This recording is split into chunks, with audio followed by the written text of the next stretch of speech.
Okay, let's go.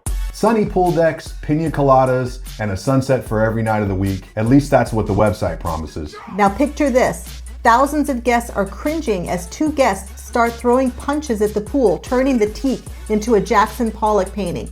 Children start crying, and the ship has to do a U-turn before the buffet even opens. Just this past Monday, the colossal Wonder of the Seas did just that, turning a 4-day cruise into a 4-hour fiasco. Today, cruise violence is up 40% since 2021, and cruise lines are spending billions to keep the party afloat. Let's find out why.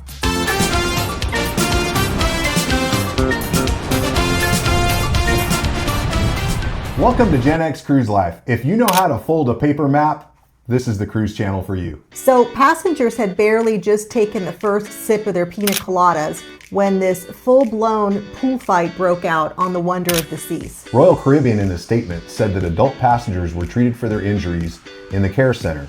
In Miami, they were promptly escorted off the ship with shattered vacation dreams in tow. So we have video here also of a third passenger, a woman, being taken off the ship via ambulance with what appears to be an ankle injury. Some passengers reported that she broke her ankle, and at this time we think this is a completely unrelated incident. It has nothing to do with the fight on board. You know, this wasn't just any ship.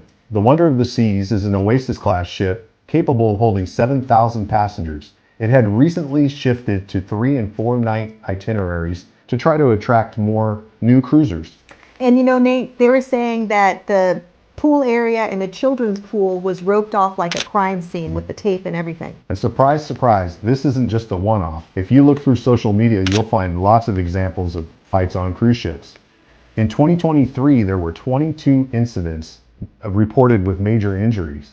14 of those were from Carnival Cruise Line. And the common thread throughout was 3- or 4-night cruises with unlimited booze packages. The cruise lines pushed these itineraries post-pandemic to fill cabins fast, didn't they? You take more bodies, add more booze, subtract a healthy dose of security, and what do you get? A floating recipe for disaster with a splash of viral infamy. So industry analysts pegged the cost of each one of these incidents at about $3 million, and that's for the PR disaster and extra security and investigations. And multiply that by the 22 incidents we just mentioned, and that's a lot of dough. Overcrowding, that's the easy answer, right? You've got these overcrowded ships with 7,000 passengers on board. You've got the drink packages, which could be as low as $89 a day. So you've got a pressure cooker going on. And culture clash plays a big role too. A lot of first-time cruisers feel like they're going to Vegas, except with an ocean view. So seasoned cruisers know this unspoken code that's on a cruise ship, right? You don't cut in line at the buffet, you don't hog a bunch of chairs by the pool, you don't save a bunch of seats at the comedy club, and first-time cruisers may not really be aware of the etiquette. Yeah, when some newbie drops $400 on an all-you-can-drink weekend bender, sometimes entitlement meets entitlement and fists start to fly. And with security being reduced by 15% since 2019, and the ships being about 20% bigger, we know it's taking about 5 minutes on average for security to get to wherever the fight is happening. After the Wonder incident, Royal Caribbean stock took a 4% nosedive. That may not sound like a lot, but that's over $1 billion. Carnival share price wobbled 3% after that last viral incident out of Galveston. Wall Street analysts, who usually only worry about things like fuel prices and hurricanes, are now adding social disorder to their list of cruise ship nightmares, right next to rogue wave and running out of shrimp. But the cruise lines are responding. Some of them are putting limitations on their drink packages. For example, MSC, Carnival, Holland America Cruise Line, and Princess are now limiting the all-you-can-drink packages to 15 alcoholic drinks a day. Let's be clear, cruise ships aren't floating cities, they're more like floating resorts. And the security on the ships aren't police officers, they can't really arrest anybody. All they can do is detain them. And what Nate is talking about, the legendary brigs, aren't really brigs at all. It's more like a security closet. So be prepared to be claustrophobic and removed in the next port. The U.S. Coast Guard and local police meet the vessel only when the ship docks at an American port. If a brawl breaks out in the Bahamas, for instance, the Royal Bahamas Police might helicopter out. More likely, the aggressors are escorted off the ship with their luggage booted. They're going to get a fine, and they're going to be banned by that cruise line. However, the banned list is not shared with other cruise lines. So all they're going to do is just move their nonsense over to another cruise ship. Yeah.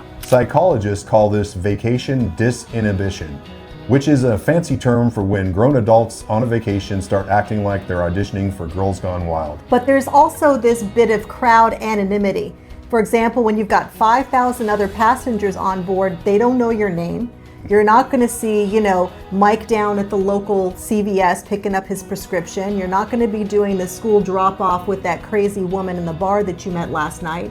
So people feel like they can act up on these ships more than they would back home. The result is a steep drop in social accountability. Mix in social media's algorithm that rewards this type of behavior, and throwing a punch to go viral seems like a good idea to some of these folks. Social media doesn't light the fuse, but it sure throws the gasoline on these situations. The cruise lines are now testing AI cameras that can spot aggressive behavior. Think Minority Report, but for people getting angry about the soft serve machines. If the algorithm detects a fight, it pings Bluetooth and lets security know, and they'll be there within 60 seconds. Carnival piloted the tech on the Mardi Gras and early results look promising. Response time down to 2 minutes, injury claims cut by 30%. And let's be real, this pre-crime AI software isn't cheap. It's going to cost each cruise line about $50 million, and that's a lot of bingo cards to sell. Meanwhile, the cruise lobby spends about $5 million a year talking to politicians, mainly about things like taxes and the environment. Not really so much about how to keep Uncle Bob from body slamming somebody over a pool deck chair. Until violence becomes a federal hearing, unfortunately the money is going to continue to flow to those things and marketing, and not to preventing these fights on board. So would you book a $279 long weekend, or does the thought of a huge floating fight club make you want to just stay home? Let us know. It's easy to blame the cruise line, but let's be real here. You got to take personal responsibility. A lot of these fights are started over things that a kindergartner would find petty. We're talking about cutting in line at the buffet, trying to save 14 seats at the comedy club, or the sin of all sins, stealing somebody's hot tub seat. Before you engage, remember that you're on camera 24/7 in all the public places. So follow the golden rule and treat others as if you're on this floating metal box, because you actually are. I always thought the golden rule was the person with all the gold makes all the rules. No?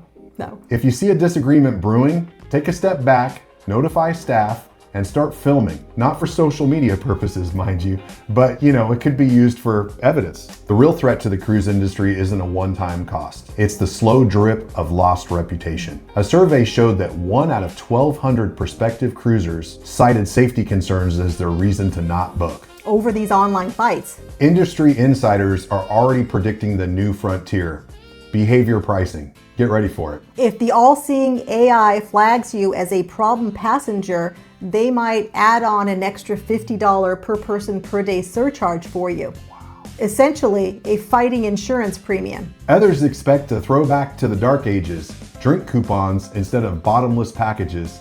Oh, the humanity. It's like the e-tickets at Disneyland. Yeah. Either way, it seems like the golden age of unlimited booze packages may be slowly coming to the end. And does that leave more room for better pricing for family-friendly cruisers? Yeah, and we might find out that this incident on the Wonder of the Seas had nothing to do with alcohol, but the odds are it probably did. So what's your take? Should those getting the drink packages have to pay more money up front just to take the cruise? Mm-hmm. We want to know what you think. Leave us a comment below. Or should the cruise line just hire more security? Either way, it seems like the cruise industry is sailing into a billion-dollar hangover. Every cruise ship brawl chips away at that carefully crafted fantasy of a carefree vacation, revealing the chaotic reality underneath. And let's face it, the lines can't keep cutting security forever, can they? So whether it's AI cameras or higher costs for the drink packages, or whether it's lower maximums on your daily limit, or whether they just decide to share the no sail lists with other cruise lines, these fixes are all going to cost money. Until then, pack your swimsuit, your patience, and maybe, just maybe, a helmet. Because right now, paradise is just one pool chair away from pandemonium. Or you could book a 7-day cruise and avoid all these problems. So let us know if you'd still hop aboard one of these short cruises. And coming up next is a video that YouTube picked out just for you.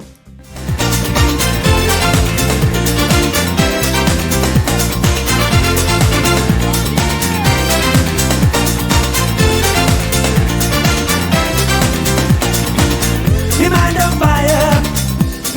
fire, feeling high.